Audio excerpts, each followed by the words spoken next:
Bismillahirrahmanirrahim. Assalamualaikum. Bertemu lagi dengan sendiri atau diantarin. Semoga kita baik-baik saja dan semoga kita masuk surga. Amin. Sekarang masuk ke video. Abu Lubabah. Tentu saja kemungkinan tidak asing di telinga kita, terlebih bagi para orang-orang yang pernah mendengarnya. Disebutkan menurut informasi yang beredar bahwa Abu Lubabah, seorang tokoh terkemuka dari suku Aus di Yasrib, terlibat dalam peristiwa penting pada masa awal Islam, khususnya dalam pengepungan suku Bani Quraiza. Dalam situasi tersebut, suku Bani Quraiza yang sebelumnya memiliki hubungan aliansi dengan suku Aus meminta Abu Lubabah untuk memberikan nasihat apakah mereka sebaiknya menyerah kepada Nabi Muhammad. Abu Lubabah menyarankan mereka untuk menyerah, namun setelah itu menyadari bahwa tindakannya dianggap sebagai pengkhianatan terhadap Allah dan Rasul-Nya.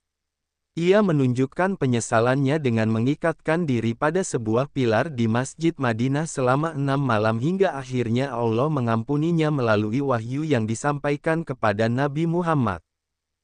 Kemudian menurut informasi yang beredar bahwa tokoh utama dalam peristiwa ini adalah Abu Lubabah, anggota suku Aus, yang merupakan bagian dari keturunan suku Al-Asdu cabang Arab Kahtan.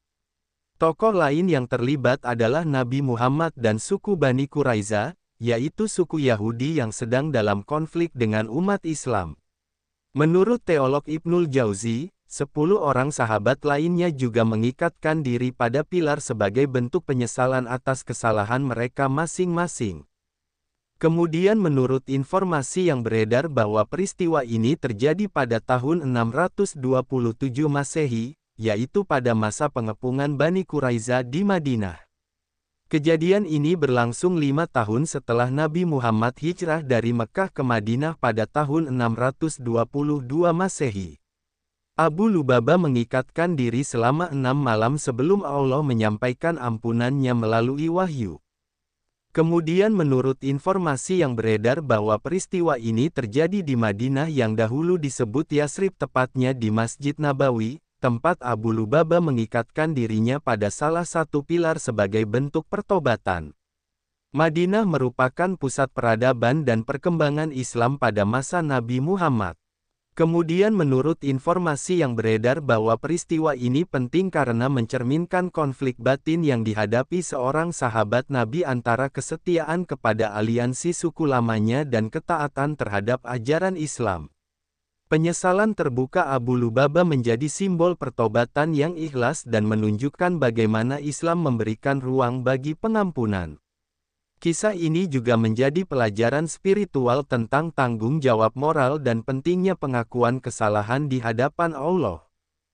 Kemudian menurut informasi yang beredar bahwa setelah menyadari kesalahan karena memberi isyarat kepada suku Bani Quraiza untuk menyerah, Abu Lubabah segera bertindak dengan mengikatkan dirinya pada sebuah pilar di masjid dan menolak untuk pergi sampai mendapatkan pengampunan dari Allah. Nabi Muhammad menghormati keputusan tersebut dan menunggu wahyu sebagai petunjuk. Setelah 6 malam, wahyu turun menyatakan bahwa Allah telah mengampuni Abu Lubabah, sehingga ia pun dibebaskan. Peristiwa ini diabadikan sebagai contoh nyata tentang kekuatan tobat dalam ajaran Islam. Abu Lubabah adalah seorang tokoh penting dari suku Aus, salah satu suku Arab utama yang mendiami kota Yasrib, yang kini dikenal sebagai Madinah. Suku Aus sendiri berasal dari garis keturunan suku kuno Al-Asdu yang termasuk dalam rumpun suku Arab Kahtan. Bersama suku Khazraj, suku Aus dikenal pada era pra-Islam sebagai Banu Kaila, sebuah kelompok besar yang memegang pengaruh di wilayah Yasrib sebelum kedatangan Islam. Kedua suku ini kerap terlibat dalam perselisihan internal, namun juga memiliki hubungan aliansi dengan berbagai komunitas lain, termasuk komunitas Yahudi seperti Bani Qainuqa, Bani Nadir, dan Bani Quraiza. Abu Lubabah memeluk Islam setelah Nabi Muhammad hijrah ke Madinah pada tahun 622 Masehi. Sebagai salah satu dari kalangan Ansar, yaitu penduduk Madinah yang menerima dan menolong Nabi Muhammad dan para pengikutnya dari Mekah. Kaum Muhajirin. Abu Lubabah memiliki peranan dalam beberapa peristiwa penting dalam sejarah Islam awal. Salah satu peristiwa paling terkenal yang melibatkan dirinya adalah ketika terjadi pengepungan terhadap suku Yahudi Bani Quraiza pada tahun 627 Masehi, yang berlangsung setelah Perang Khandak atau Perang Parit.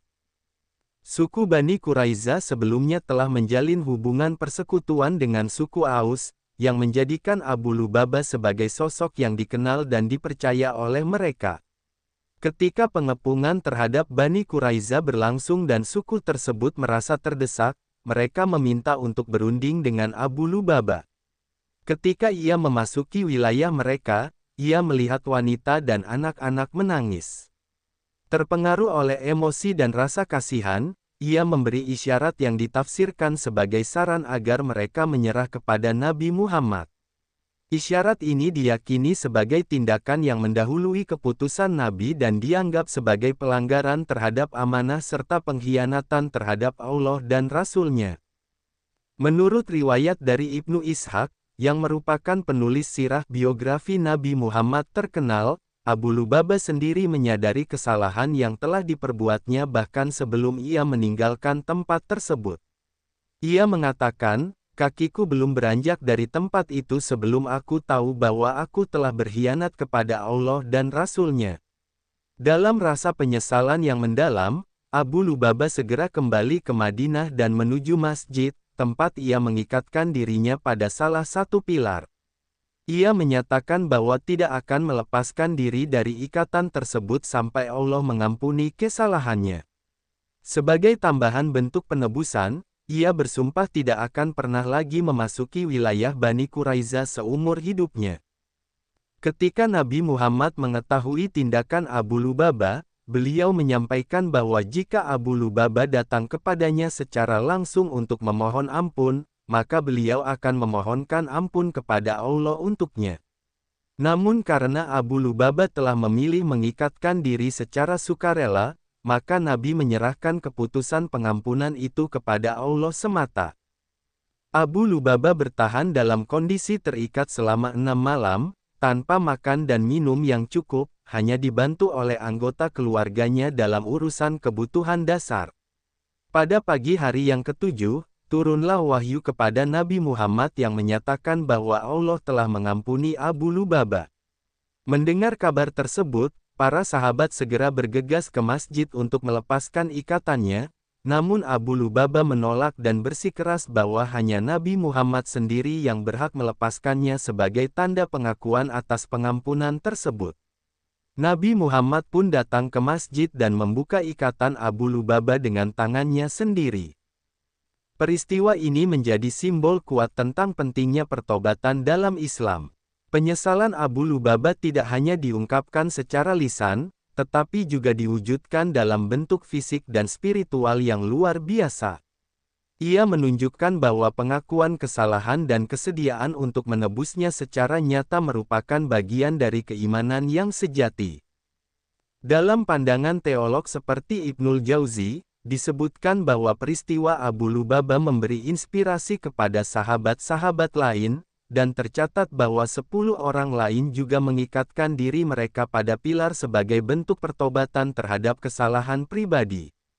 Pilar yang digunakan oleh Abu Lubabah dikenal kemudian sebagai Ustuwana Abu Lubabah, atau Tiang Abu Lubabah, di Masjid Nabawi dan menjadi salah satu tempat bersejarah yang sering dikunjungi para peziarah.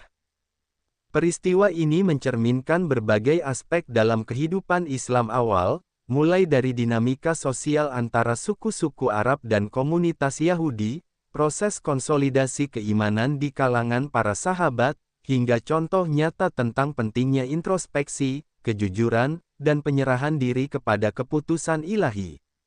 Dari sudut pandang hukum Islam, kejadian ini juga menandai prinsip bahwa keputusan akhir terkait pengampunan dosa bukanlah hak manusia, tetapi hak Allah, dan Nabi pun tidak serta-merta mengampuni sebelum mendapatkan wahyu.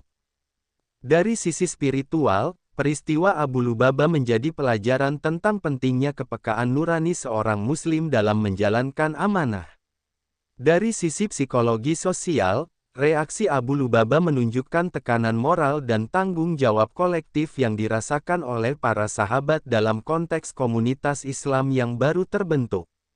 Sementara dari sisi sejarah militer dan diplomasi, kejadian ini mencerminkan ketegangan pasca Perang Khandaq antara umat Islam dan suku-suku yang sebelumnya bersekutu namun kemudian berkhianat, serta bagaimana mekanisme penyelesaian konflik dilakukan dengan ketegasan dan keadilan di bawah kepemimpinan Nabi Muhammad.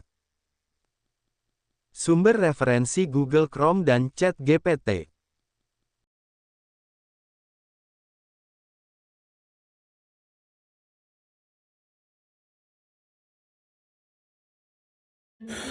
Tentu kita tahu bahwa dalam setiap perjalanan hidup selalu ada saat ketika diri kita merasa lelah, goyah, bahkan ingin menyerah. Namun di balik setiap rintangan tersembunyi peluang untuk tumbuh dan menguatkan diri kita. Hari ini adalah kesempatan baru, saat yang tepat untuk kembali menyusun niat, memperbaiki langkah, dan meyakini bahwa setiap tetes usaha tidak akan pernah sia-sia. Bangkit bukan karena tidak pernah jatuh, tetapi karena memilih untuk tidak tinggal dalam kejatuhan. Teruslah melangkah meski perlahan, karena selangkah lebih dekat adalah lebih baik daripada diam dalam keraguan. Ya Allah, ya Tuhan kami yang Maha Pengasih lagi Maha Penyayang, jadikanlah hidup kami ini sebagai ladang amal yang penuh berkah. Berikan kekuatan untuk terus menebar kebaikan di dunia. Anugerahkan kemudahan dalam menghadapi segala ujian, dan karuniakan akhir kehidupan yang baik. Lindungi diri kami dan keluarga dan fitnah dunia yang menipu. Jadikanlah akhirat kami sebagai tempat peristirahatan terbaik, dan masukkanlah kami ke dalam surga-Mu bersama orang-orang yang Engkau cintai, serta jauhkan kami dari siksa api neraka dan kemurkaan-Mu yang tak tertahankan. Kepada setiap orang yang pernah hadir dalam perjalanan ini, terima kasih atas waktu, kebaikan, dukungan, bahkan teguran. Maafkan atas setiap kata yang menyakiti, sikap yang mengecewakan, atau hati yang mungkin belum sepenuhnya mampu menjaga. Manusia tidak pernah sempurna, namun ketulusan untuk tetap terus belajar dan memperbaiki diri tidak akan pernah padam. Tentu kita tahu bahwa kebaikan tidak selalu datang dalam bentuk besar.